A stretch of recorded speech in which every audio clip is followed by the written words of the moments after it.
get out of your way. And I just do want to remind you that yes, you can order both of these books from Bookends and Beginnings, and I'm going to put a link for doing that into the chat box. And also, if you do have questions and comments as we go along, just go ahead and put those into the chat box, and we are saving some time at the end to get to those. So let's get the conversation going. Thank you so much. I'm thrilled to be here with you, Malcolm. Likewise, it's really great, and thanks everyone for organizing this. So, Farah, tell me how you feel about the book. Had you read the short version before this more complete one came out, and what were your impressions? Wow. So yes, I mean, when I heard that the book was coming out, I read Richard Wright all the time. I teach Richard Wright. I remember all of the excitement when the version of Native Son that I grew up reading and learned in college was, Arnold Rampersad edited a new edition that was the original edition that had been rejected by the publishers with scenes in it that completely changed my orientation about the novel. So that was the first time, I had the rug pulled out from under me when it came to Richard Wright, thinking I knew everything. So yes, I'd read the short story. I actually read it as a college senior in a seminar about Richard Wright and Zora Neale Hurston. And so when I saw this book coming out, I thought, oh, I've already read that. I've read that.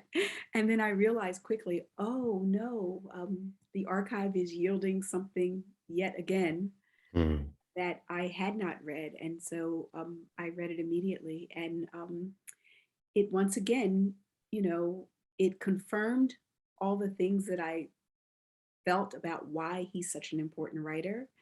And it also challenged my own sense of what I thought I knew about Richard Wright, particularly between Native Son and Black Boy. That, it sort of makes you rethink some things. And also made me rethink a lot of stuff that has come afterwards, published by other writers, including Ellison's Invisible Man. How about you? What was your first encounter with this book, this novel? Well, I want to riff off something that you just said, making you rethink things. So I'm curious because, you're probably more aware than I am of historical discussions about police brutality. I haven't really looked that far back in the past beyond the Black Panthers to really understand sort of but it made me rethink, what was going on back then around this issue, because the issue was, it was far worse than it is today. And yet, there was really no leeway for a public forum to discuss police brutality the way we do today, as far as I understand. But that's where I might be wrong. And of course, Richard having written the beginning of that novel the way he did, it made me wonder just how far ahead of the curve was he in putting that out there? Was it completely unheard of? Was that, 100% why they rejected it at the time and didn't publish it? What do you think? Yeah, so I don't think it was completely unheard of. I do think that there were, there were instances where Black writers would acknowledge that it had happened. So it was almost something that was just so matter of fact, right? That it would be a boy brutally beaten by police that then leads to this other event, right? It would be a matter of causality, that it was known. And then, as early as the Harlem riots of 1935, it's an instance of police brutality and a rumor around it. And so it's there, and it's there in the Black newspapers, and it's mentioned. But I think what's different with this novel is that it is so explicit and so prolonged, and you can't turn away from it. And it's not something that is just mentioned and then you move on to something else, right? Like you have to confront it. You have to confront the racism of it, the brutality of it, and the matter of factness of it, that these people, these police officers just know this is what they do. It's part of their practice. So I think that's what it was, the kind of way, it's just in your face and you Mm, can't turn away from it. That might have been something that was different. And yep. the publishers felt, no, you know. Yeah. Yeah. It's a really interesting thing because, I want to be a reasonable person. I want to kind of, put myself in everybody's shoes and think, okay, the times were such as they were, and the publisher probably wasn't against Richard Wright. I mean, they were publishing him, and um, you know, how far do we push the boundaries of our times to get something out into the public forum that needs to be in the public forum?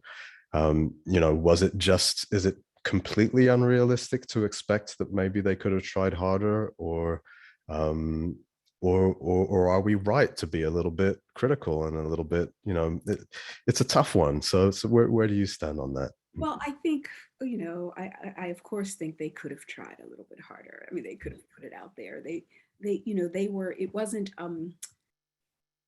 the people who were thinking about moving American art forward or thinking about the artistic merit or even the political necessity. They were people who were thinking about the bottom line. Mhm. These are the same people, if we think about it, who made him, take things out of Native Son. Mhm, mhm, Especially when it became a Book of the Month Club selection. Um, mhm, mhm, for certain things that they thought their kind of liberal audience could deal with, but there were other things they didn't want to take a chance on. mhm, mhm, Um, and so I think that's what was driving this. And also, it just reminds me, again, we think about ways that it resonates. It reminds me of a refusal to confront a truth of history, of the moment, right? mhm, To just refuse to put it out there so that we can pretend or feel like, oh my goodness, I had no idea. When did this mhm, start happening? And had this novel been published in 42? But I think there were probably other concerns too. I mean, I think that it's a small novel, but it's an artistically ambitious novel. mhm, I think that they had a certain set of expectations of him from coming from Native Son, and he was an artist who was growing, and he wasn't going to rewrite Native Son. mhm, And so I think that, in addition to the subject matter, I think the form, and the ways that he deals with all of these different allegorical issues and things like that, that they might not have thought would sell very well. mhm. So, Understood. Yeah, I think also, sort of slightly less immediate in our view, because the beginning of the book is so immediately important, given where we're at in space and time, uh, is the end, because the end also brings in, and I'm going to try and not spoil it for anyone who hasn't read yeah. it, brings in this kind of deus ex machina kind of judgment on our society as a whole, which, we're still not very good at that in 2021, allowing, outside voices to, to chime in on who we are.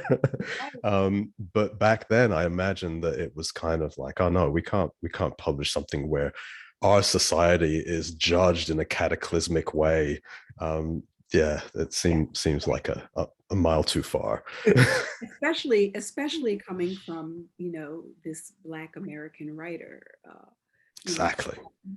like, it's one thing to have an opinion about kind of the immediacy of the racial issue, but Mhm. these are also these other issues of which the racial issue is a part. Um, and I think you're right. I think that they just were like, no, that's probably a step too far. Mhm, mhm. That he was already thinking of. Yeah.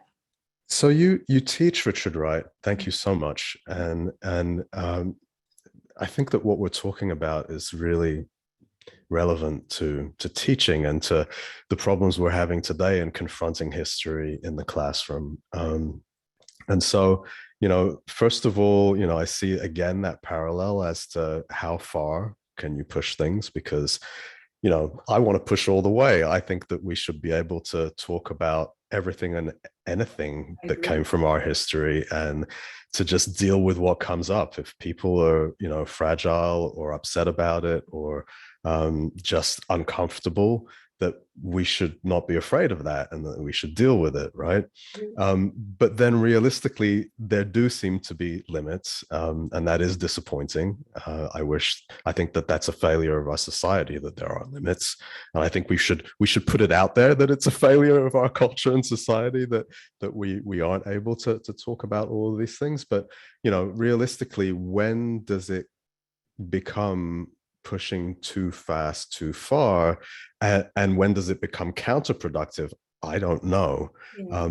But I think that one thing that we can use to our advantage, and I'd love to hear what you have to say about it, is our literature. So your book, Richard Wright's books, if you approach it through a book that everybody reads, then I think that maybe some of the mistakes that we might be making in trying to bring these things into the classroom are these contrived exercises, right? Where we kind of engineer the experience, and we make little groups, and we make them do this, and we make them do that, and that's so easy for people to attack. Exactly. um Whereas if everybody reads a book, and it's a good book, and then you get everyone to speak about how it made them feel, and what does it make you think of in your daily life, it's organic, it's natural.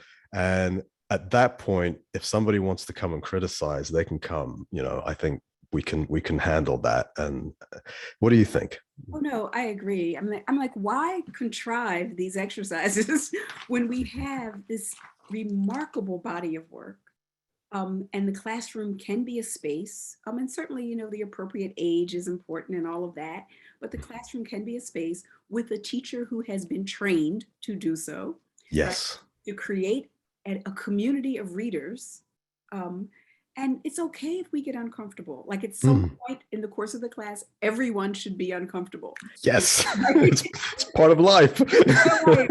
And that's how you grow. You grow in that way. And I think you're so right. Like a story, that Mm. we encounter and that we engage and that we learn the context in which it was written and how was it received and all of those things, I think, and then if you really don't like it or you think it's horrible or you think it's anything, then the classroom gives you the opportunity to write your own opinion, like write Mhm. your own. That's what the great writers did. They wrote their own version. They were like, that's wrong.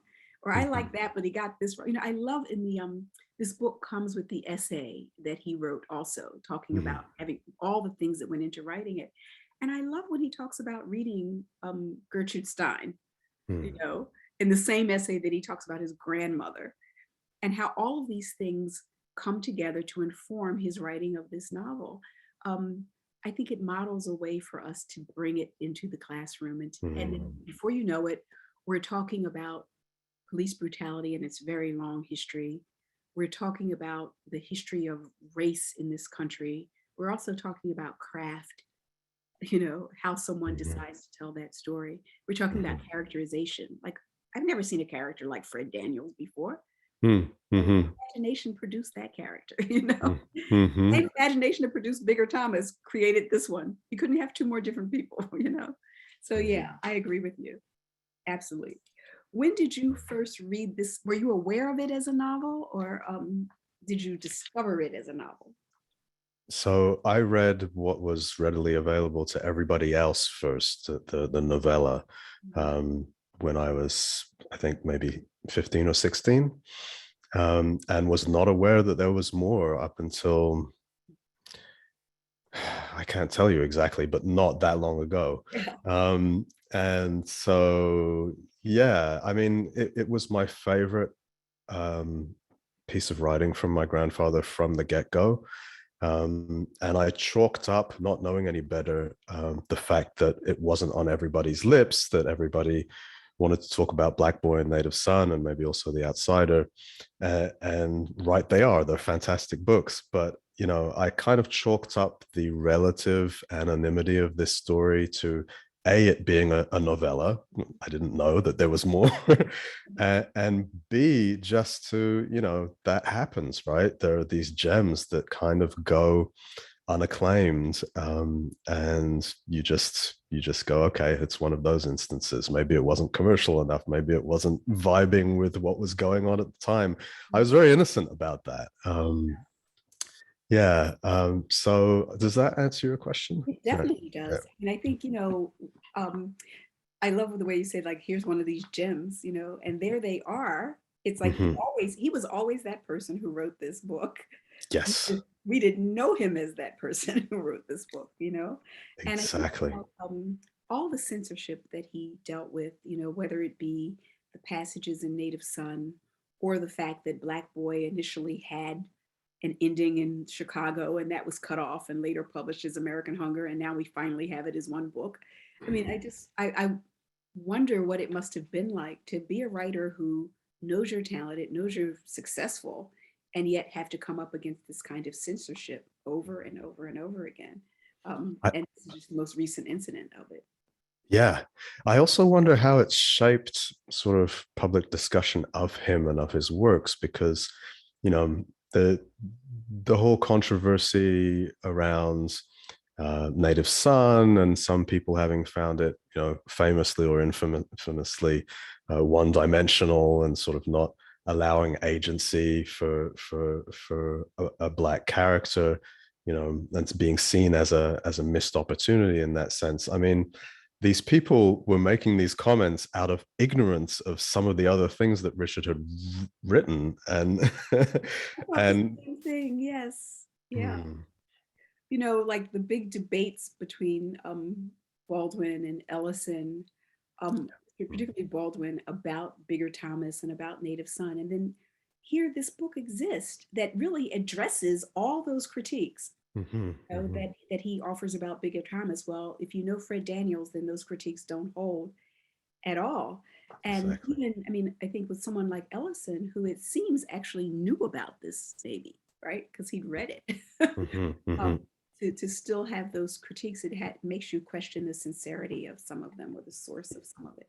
Yeah, yeah, yeah. And I think there's often, and I'm not, I don't want to judge, but it's just something that happens, right? Is when somebody makes a big splash, the way the more anonymous voices make room for themselves is by taking a bite out of out of them, right? I mean, we see that in academia all the time. It's kind of like how, so He yeah. just kept on writing, he kept growing and thinking and Mm, writing all the way through. I mean, the fact that he continued to produce even after it was clear this one wasn't going to come out in the way that he had wanted it to come out. It's very, very interesting. Do you know, one of the things I thought, I mean, I always assume that when he's writing about an American city, that it's Chicago. Um, mm, he usually names it as Chicago, but this one he doesn't really name as Chicago, right? mhm, mhm. Um, Yeah, I wondered that too. I did a little bit of research of some of the street names that come up in the book, and they do seem to be those names in Chicago. But then again, in the Anglo-Saxon world, and not just in the Anglo-Saxon world, but very much, I think we get this from Britain. Really, we lack imagination when it comes to city names and street right, names. There's the right. same names in every freaking city, so you I can't know, really. and I like the name for the same historic figures, the same trees, and the same capitalists. Yeah, That's yeah. seems to be the case with this. So it definitely could be Chicago, and yeah, I think it makes sense to somewhat assume that. Yeah. Right. So, what is your hope for this novel now that it's out, and now that it's making its way through the world? What do Hmm. you hope comes of it? Well, first and foremost, it just brings us back to teaching, right? I think that it's a fabulous tool, and I I hope that there are tens of thousands of discussions in classrooms across the country about this book, and about the times in which it was written, how our times differ, how they're the same, how we're still trying to surface some of the aspects of police brutality. I mean, before we started all having cell phones, it really, the big shift has come only in the past sort of 15 years, right? And before that, the problem was still just off the mainstream radar, and just frustratingly so. Like, it just didn't seem to be something that the average American thought was something they needed to pay attention to or care about. And it's partly a racial thing, because there is the assumption in our society that if you have a certain skin color and come from a certain background, that you don't need to worry about the police. And that does, I guess, maybe 98% of the time hold true, but famously not always, right? Not always. Right. And so, again, this is a failing of our culture in a way that is really important to our times. There is a lack of solidarity. There's a lack of, on a very profound level, we do not like or love each other the way, compatriots should. And that's just one of the ways in which that's expressed itself. And these are signs we need to pay attention to, because now, we're kind of hitting a wall, and we're realizing that the ways in which we're divided in that way are really hurting us as a nation. And at a critical time where geopolitically we need to have our shit together. There's a lot going on. That so I hope that all of this and more is discussed in classrooms with young minds, and so that we can become aware that it is part of our duty to look together at a piece of art that makes us feel uncomfortable, that brings up these problems, and that we talk about it together and make that conversation part of the healing and the growth. And without that, I actually, I try not to be too pessimistic, but I think we're screwed if we don't. I know. I agree. I mean, I feel like I've never felt in my lifetime as much on the precipice of disaster. I can just see it coming. And I think you're right. I think that this book provides an opportunity on so many levels in classrooms, but also outside of classrooms, in communities, in book groups, in reading groups, in library, when cities pick big reads, all of those kinds of things. It's just in some ways, it's the perfect tool for something like that, for us to read together. One, it's short, it's interesting, it's paced very quickly. There are these fascinating things. We don't want to give it away, but these, the fascinating ways that he gets to have a perspective on the world that he would not have had otherwise, from a place that one does not think of as offering someone a perspective, or even a modicum of freedom in how one moves around and about. That just as a work of literature, just as something to read, it's fascinating in that way. So I agree with you. And I think that for us to start thinking about the classroom as not only being the place where formally young people gather under the guidance of an adult, but that any kind of space of learning that we create together. I hope that this would be one of the books that people would choose to read. Agreed. Yeah. Had you read the other works before reading this one? Like, at what age did you start reading your own grandpa? So I think I read Black Boy when I was maybe 8. And then from 9 onwards, I was in the French school system, where a lot of Richard Wright was studied in class. And so I reread Black Boy for class. And just as an aside, I mean, there is a history of not just censoring Richard Wright in terms of publishing his words, but also schools that have sort of just taken his books off the list of what it's okay to read. And, this was mostly prevalent, I think, back in the 80s, which is already starting to feel like the dark ages. But, that's rearing its head, right? So with all of this critical race theory hullabaloo and sort of, you know, hyper drama. What we've discussed so far is kind of relevant to that, but you know, this is where you see the depths of the agenda. It's not just, oh, you know, what's in the textbook and what happens in the classroom. It's books that you can't read, which, you know, for those of us who have a little bit of political culture, we understand that that is the fascist MO, right? Like there's no hyperbole here to throw at this. It is literally what happens when you are edging towards a fascist state. So, you know, I hope that that becomes part of the discussion too. I'm sure that this book will be a great candidate for banning in Texas and various other states. And so, yeah, it's already, you know, I'm sure it's already making someone's list, you know, right? that's right. And if it hasn't and they're listening to this, they're adding it right now. Right. So, you know, I hope that that becomes like a revealing process that we can all kind of, you know, have an agitated discussion about, because we can't lose that battle, right? There's certain things you can say, okay, all right, we're fragile as a culture. There's some things that we can't cope with all at once, but banning books, we Not can't allow to happen. Oh, you know, and there's so many things that you said that have my mind roaring.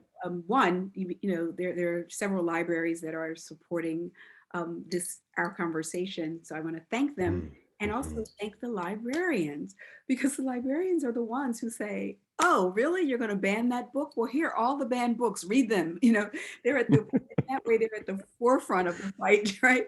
And even I think in the essay that is in the back of the book that he writes about his grandmother, and that impulse out of a kind of fundamentalist Christianity to, in her own way, burn and ban books. Like literally the scene of him bringing books home and her burning them. And there you have, like, just in a kind of individual family, he's pushing back against that impulse to remind us that, like, you know, right, it's like that's a no-go. We don't want to go to that territory. You know, you might Absolutely. decide you don't want your kid to read it, but you can't ban it. You know, you cannot ban it. And for all the reasons that this would be a book that people would want to ban, those are the reasons to actually read it and engage it and encounter it. Absolutely. The other thing that I always think about in relation to this topic is fragility. And, you know, unfortunately, and I think some of the people who take these approaches to the education of their children are probably the people who would become the most upset of being accused of fragility. But that, you know, I'm sorry, you have to use the word when it applies. Um, the idea is not to not have your child exposed to history. The idea is to, you know, just be on top of what your child is learning in school. You're not impotent in this process, and just have a discussion with your child and allow your child to have, on the one hand, what society is saying about a certain event or a certain sequence of events, and on the other hand, what your family is saying. And then they get to make up their minds. It's part of individuation, it's part of becoming an adult. And so, you know, that the thought that there is such a big contingent in our country of people who are so fragile that they can't allow that natural process to happen. They have to go to the point in their minds where my child is being indoctrinated, as if they have no say, right? As maybe they sense that, you know, the viewpoints that they want to cram into their child are so weak that they can't stand up to that process, I guess, you know. But at the end of the day, I'm sorry, you know, the rubber has to hit the road somewhere. It's a fragile approach, and you're going to raise fragile children, and we have a nation that has this fragility. We can't look at these things, we can't talk about these things, and we need to get over it. We have to get over it. And, you know, the refusal, we're living today with the refusal to talk about it, the refusal to confront it, the refusal to, in 1942, publish a book and read a book that was simply, at least in those early pages, you know, later on something else happens, but in those early pages, that was using an art form to bring to the attention of audiences something that happened every single day in the lives of many people in this country, every single day. And that refusal to confront it leads us to 2020 when it happens and we have cell phones to say, oh my God, I didn't know. I needed the cell phone to show me that it happened. When I do teach these books with my students, and I do think there's a relationship between a generation of students who read some of these books. And then when George Floyd happened, many of them were students who had read these books and said, oh, I thought this was behind us because I read that in a class, you know, and no, we can't go back there, not now, you know. I think it's my students when they confront how early on things that they think are about their moment have a long history, and that prescient writers like Richard Wright, who had their ear to the ground, we're bringing them to our attention, not like a photograph or even like a video, as part of our national conscience, you know, shaped our conscience and our understanding of who we were and who we are. She does brilliantly. Yeah. Yeah, it's part, I guess it's part of learning about who we are as a people to kind of dig into the archives and realize that this thread goes back so far. And that's when you realize, you know, this isn't some kind of surface froth cultural phenomenon. It's part and parcel of who we are, and it's problems that we have to dig deep within ourselves to deal with. They are deeply ingrained in who we are. And so people who claim that they are, that's another reason why I think for banning the books. So the people who want to claim parcel. I've lost you, Farah. I don't know. Is everyone else still there? Okay. Have we lost me? Have we lost Malcolm?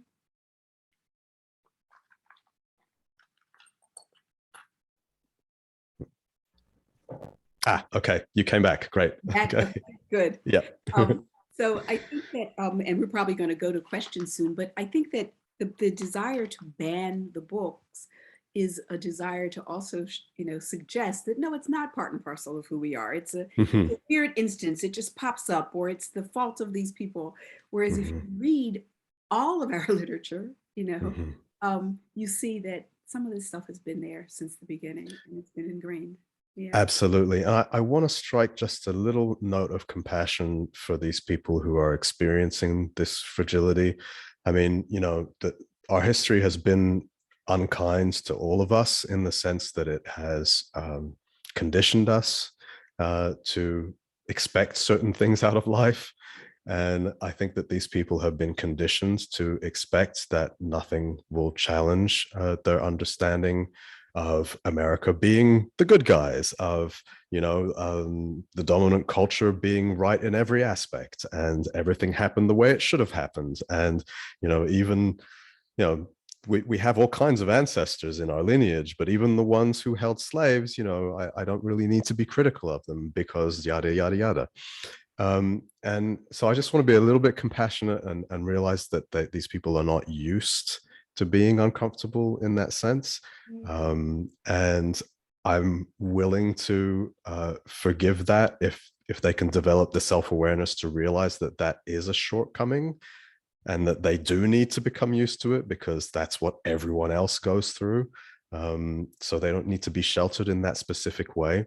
I mean, you know, if you talk about the experience of minorities or short people or women or, you know, people who have a few too many kilos growing up, it's uncomfortable too. There are moments that are just uncomfortable in school. So, you know. Absolutely. And I think the other thing that I would encourage is, you know, I said this earlier, is the level of growth that happens on the other side of discomfort. So that it doesn't have to be, you know, you're uncomfortable and then you just are thrown into the abyss, you know, destined to live a nightmare.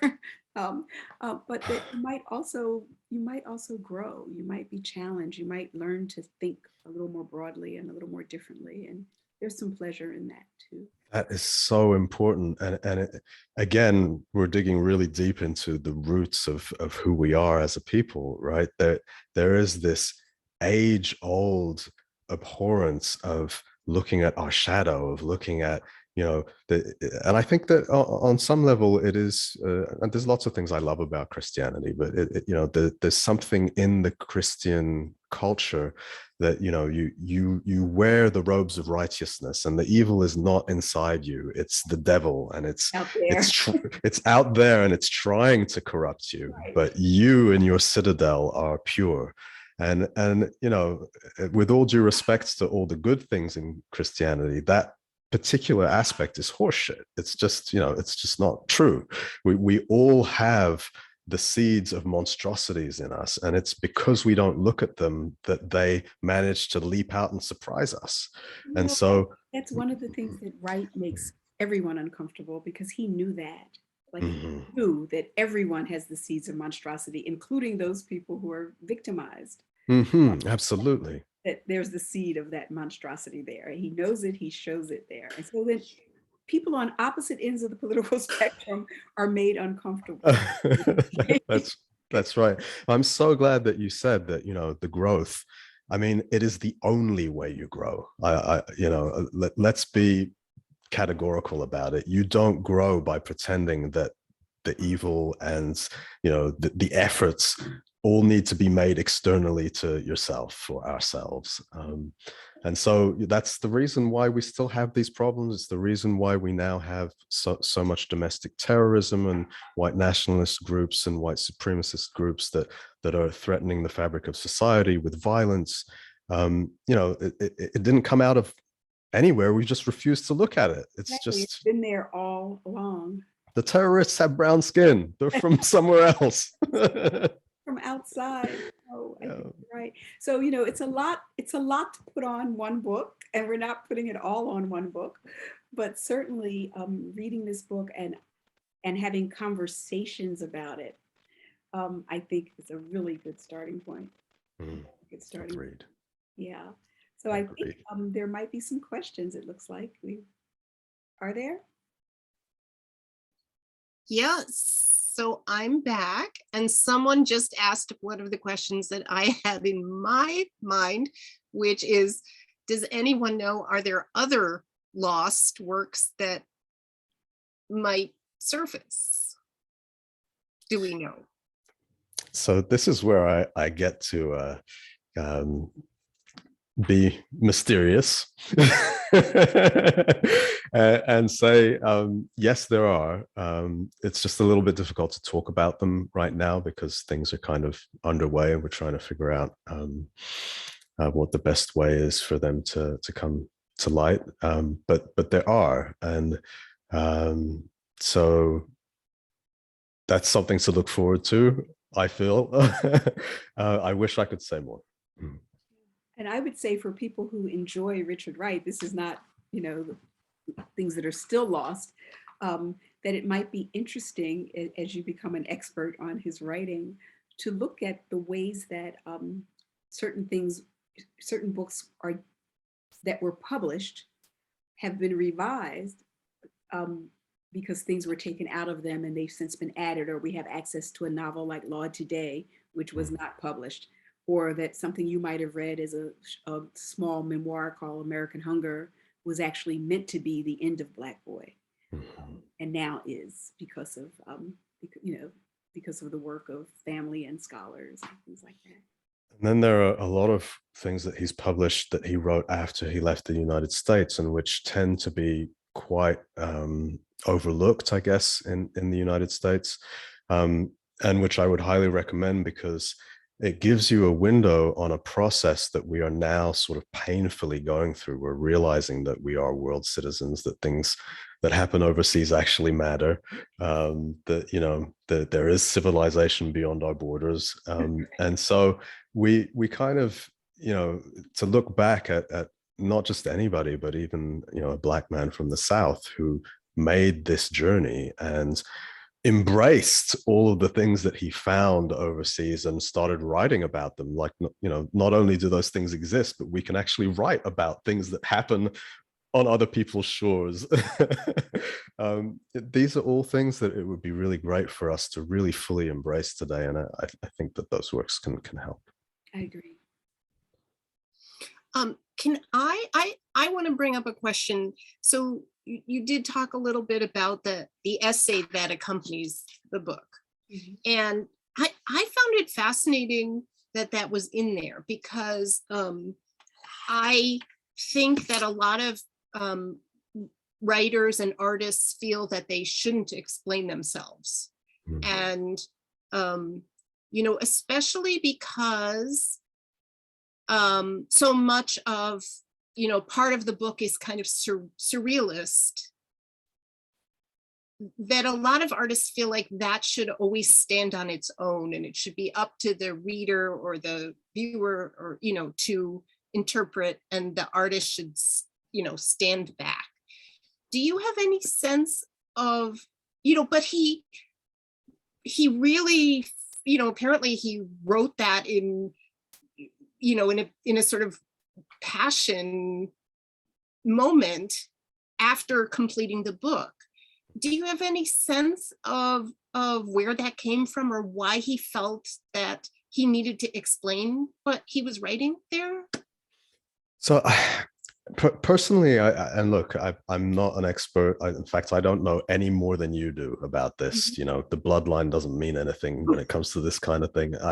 I'm guessing, but I don't think that he meant to explain himself. I think he just meant to express what he felt he needed to express. So the same way he talked about the raw kind of creative moment of writing the book itself, and he writes about how it was unprecedentedly so, right? It was just kind of flowed from him in a way that he hadn't experienced before.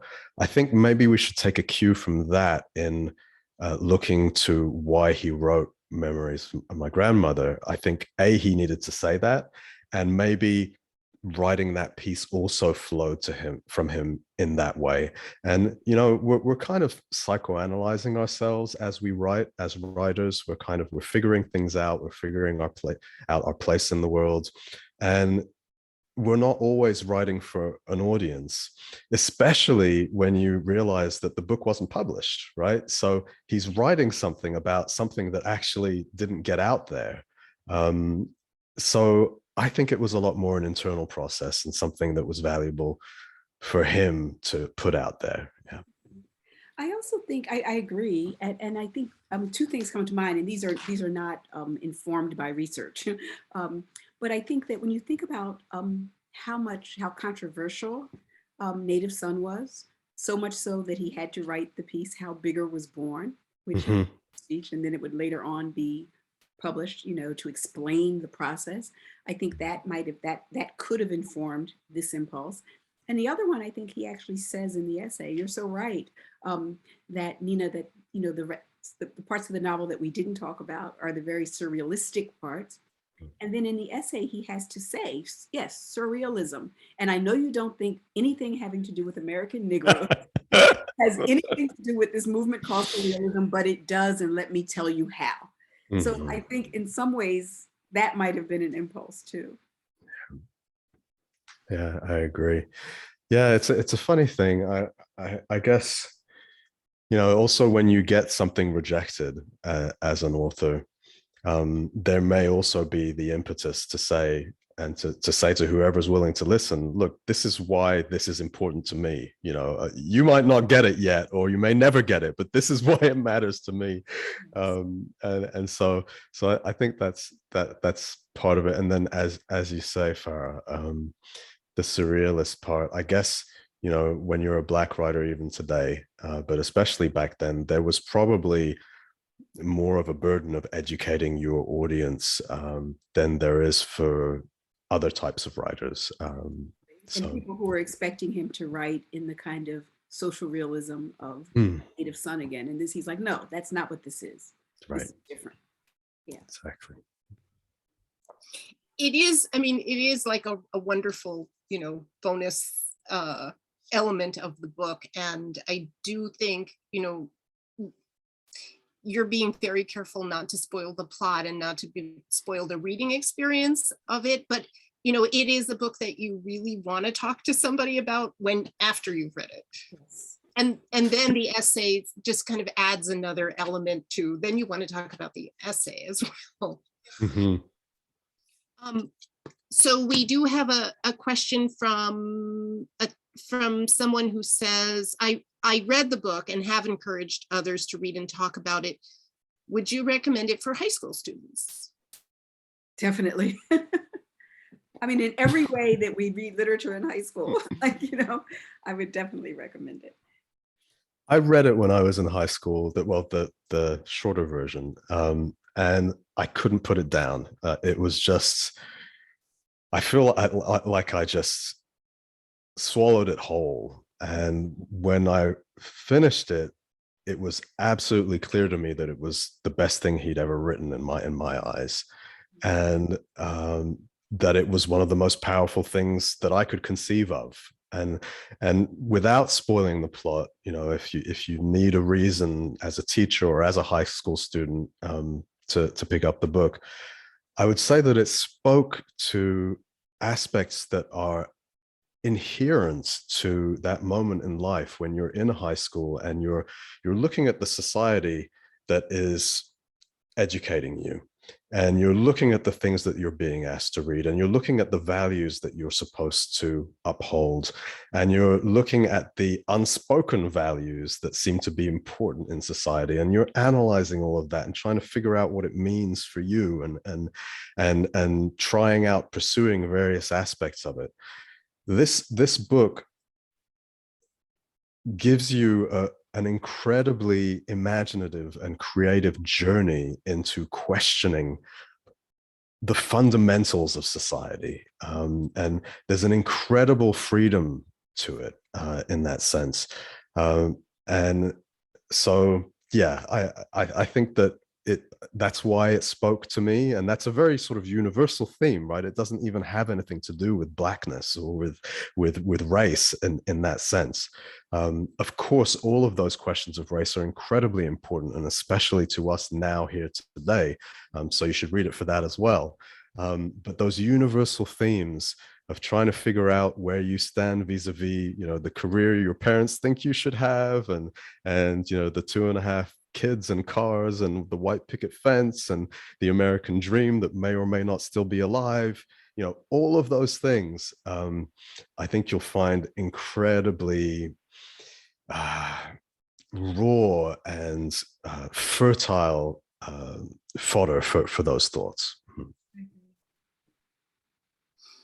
And I would follow that up with, you know, I love that Farah brought up that scene where Richard Wright, this is from the essay too, he is literally, he's bringing home books from, I think, the library. Librarians are going to cringe. And his grandmother is throwing them in the kitchen stove, yeah, to prevent him from reading them. He obviously was trying to raise himself intellectually and spiritually because he was rejecting her religion. He was trying to raise himself with literature, which, Farah, I think that is also very much the subject of your book. Very much, yes. Is that, you know, I mean, do you want to talk a little bit about books and the role they have in raising us? Sure. I mean, and I think Wright's biography, I mean, even if you read Black Boy and then you read the longer version with American Hunger, his encounters with these writers that are raising him, and they are raising him in ways that are quite distinct from the way his parents and his grandmother was raising him. Like, they're absolutely opposite ends of the spectrum. And whereas I think the books that I was reading were helping to reinforce, even as they challenged the way my parents were raising me. But that, you know, the art that we encounter as young people deeply, and this is what Malcolm was saying too, it deeply influences us. It deeply influences the adults who we become. It helps shape our own sense of our identity, and it helps shape the ways that we interpret the world around us. And so that's what my book is about. But also, I think if you read Richard Wright seriously, especially the autobiographical work, you know, that curious little boy sought his answers in books, you know? and risks, really took some risks to get those books too. Yeah. Okay, we have a personally curious question here. On a personal level, what was it like to have Richard Wright as a grandfather? Oh, that's yeah, it's a good question. I don't mean to knock the question, but it's a very hard one to answer because, does a fish know the water that it swims in? I don't know. I feel like I owe a lot to him. And we'd need a whole other talk to get into everything that I owe to him. But I mean, okay, right. Let's bring this back to the man who lived underground. I think a lot of people are aware that Richard Wright was already thinking of leaving the United States at that point. And so it's tempting, and I feel that it's appropriate to view Fred Daniels' descent into the sewers as a trial run of leaving behind a society that has pinned a label on you that you don't accept, and in this case, murderer, but in a more sort of existential sense, guilty, right? So looking at it in that sense, you have to understand that the people who were born afterwards, my mother was born in 42, so before they left the United States, but she has been shaped entirely by his decision to leave the United States. She was educated in France. She understood that the world was vast from the get-go in her life, and so became curious about all kinds of things happening in all kinds of countries, and became involved with African liberation struggles, and went there as a freelance journalist to cover a lot of what was going on there. And these sorts of exciting things that you can involve yourself in the global sphere only happen if you have somebody that makes that part of your family culture. It becomes incredibly difficult to make all those leaps on your own. You can make some of them, right? You could be born in a small town in middle America and never have been anywhere and decide, I want to go to the Middle East, or I want to go to Africa, or I want to go to Southeast Asia, and you will discover things. But you will be starting with a deficit compared to, if that is already part of your DNA. And Richard Wright made that part of our DNA, and even more so for me, because I wasn't even born when he left. I was born overseas with this dual heritage of the South and American history, but also Africa, because my father's African and born in the UK. I'm so grateful for that. And it's something that I would encourage people to strive towards. If you don't have the means to travel, travel vicariously through YouTube or through your local library. Pick up the books that can broaden your horizons in those ways. And in that sense, you don't have to be born somebody's grandson to make those steps.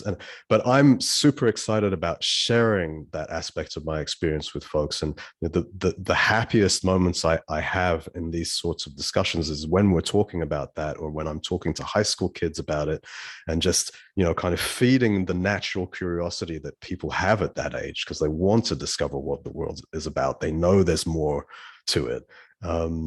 Yeah, that's what I'm most grateful for. Well, I think that's a wonderful way of putting it, that I think most of us who are devotees of libraries or bookstores, a lot of us feel that we were raised by books. Yes.